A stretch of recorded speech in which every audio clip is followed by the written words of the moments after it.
This is the third draft of a story I've been working on. It's not finished, but it's reached a point where I'd like to read it out loud, so I'm starting to record it here. This is part 1 of 8. It's set in a larger world I've been building for a while, my version of a vampire world. It's a little different from what you might expect, but I'll let that reveal itself as it goes. There's also a soundtrack I made for this story. I usually build that between early drafts as a way of finding the tone again, so I'll be releasing those alongside the chapters. Anyway, this is part 1. Margaret doesn't wait to be let in. She knocks, but lightly, more out of habit than necessity. And when the door opens, she is already stepping forward, already halfway inside, as if the shape of the house still belongs to her in some small way. Her sister looks up from the kitchen, surprised but not unsettled. "You should have called," she says, wiping her hands on a towel as she comes toward her. "I was nearby," Margaret answers, setting her bag down without asking where it should go. She knows the hook by the door. She knows the way the light falls across the room in the afternoon. For a moment, it feels as if nothing has changed. Then she looks past her sister. "Is Simon around?" The question lands cleanly without emphasis, but her sister doesn't answer it right away. She glances toward the living room instead, already turning. "They just got back," she says. "Evan's been talking about something all morning."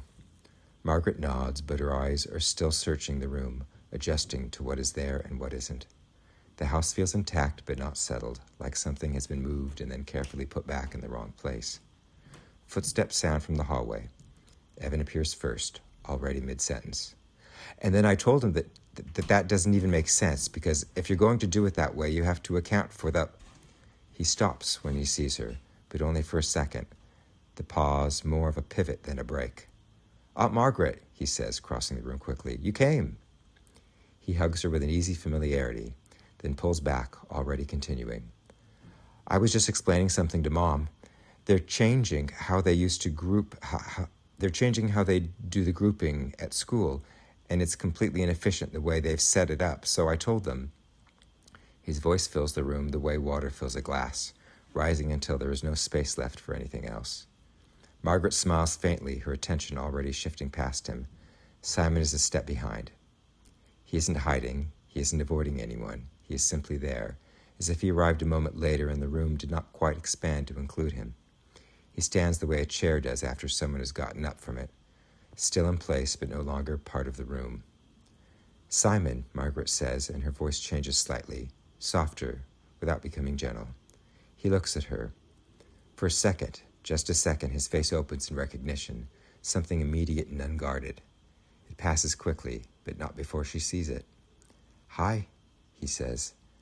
"Hi," she answers, stepping toward him. She doesn't rush. She gives him the space to come the rest of the way. Evan shifts beside her. "He's been fine," Evan says easily, as if supplying the information she's about to ask for. "He just stays in more now. He doesn't really like all the extra stuff." Margaret doesn't look at him. "I didn't ask that," she says, still watching Simon. "I said hello." There's a small pause. Simon glances at Evan, quick and automatic, then back to her. "Hello," he says again, more carefully this time. Her sister laughs lightly from behind them.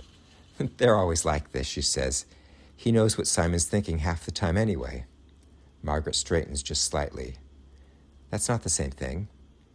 "It works for them," her sister replies, already turning back toward the kitchen. Margaret watches Simon for another moment, then lets the moment pass. At the table, Evan continues. He talks through lunch, through the space between questions, through the pauses that would normally belong to someone else. He answers before being asked, corrects details as they come up, fills in what he assumes has been missed. "What did you do this week?" Margaret asks at one point, turning her head just enough to shift the question away from him. Evan answers anyway. "We had a project, and I ended up organizing almost all of it because nobody else really..." "I asked Simon," Margaret says. Evan stops, not offended, just adjusting. Simon looks down at his plate. There's a small arrangement of food there, separated, grouped by shape, without being obviously organized. "What did you do?" Margaret asks again. Simon hesitates. Evan leans slightly toward him. "You liked the drawing part," he says. "You said that was the only part that made sense." Simon's hand stills. "I did," he says after a moment. Margaret waits. What did you draw? She asks. Another pause, longer this time. Simon glances at Evan again. It doesn't matter, Evan says lightly. It was just practice. Margaret reaches across the table and adjusts Simon's fork where it slipped too close to the edge. A small, unnecessary correction. It matters, she says. Simon looks at her. For a moment, something steadies. Shapes, he says. I like how they fit. Evan watches this exchange, his expression tightening just slightly, not in anger, but in concentration, as if trying to understand what has shifted. Later, in the kitchen, Margaret stands beside her sister while she rinses dishes. I was thinking, Margaret says, drying her hands on a towel she's already picked up. I might take Simon for a few days again, if that still works. She says it lightly, as if it has already been decided somewhere else. Her sister doesn't turn around. He's been better staying here lately, she says. We've got a routine. Margaret nods, though the answer doesn't quite settle. It doesn't have to be long, she adds, just a change. I don't think that's necessary right now, her sister replies, still focused on the sink. He's doing fine. The conversation closes there, not abruptly, but completely. In the living room, Simon is sitting on the floor with a small stack of cards Margaret recognizes. She pauses in the doorway. I brought those for you, she says. Simon looks up. I know. You used to like them. I still do. Evan appears behind her. He forgets the rules sometimes, he says, so I just show him again. Margaret walks into the room and sits down across from Simon. Show me, she says. Simon hesitates, then begins to lay the cards out. His movements are careful, deliberate. Margaret watches his hands, the way they hover just before placing each card, as if checking something that no one else can see. Evan lowers himself onto the floor beside him, close enough to press into his space. That one goes there, he says, reaching over. Simon stops. Margaret reaches out and places her hand lightly on the table between them, not touching either of them, but interrupting the motion.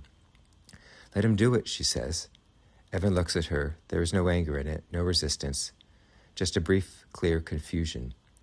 Why? He asks. Margaret meets his gaze. Because he can. Simon places the card. It fits. From the kitchen, her sister calls, Everything okay in there? Yes, Evans answers immediately. Margaret doesn't correct him this time. She watches Simon finish the arrangement, one card at a time, each movement slower than it needs to be, but his. That evening, as Margaret carries her bag down the hallway toward the guest room, she pauses outside the bedroom at the end. The door is open. Inside there is only one bed. She stands there for a moment, her hand resting against the frame, trying to remember how the room used to be arranged. Then she lets the thought go and moves on.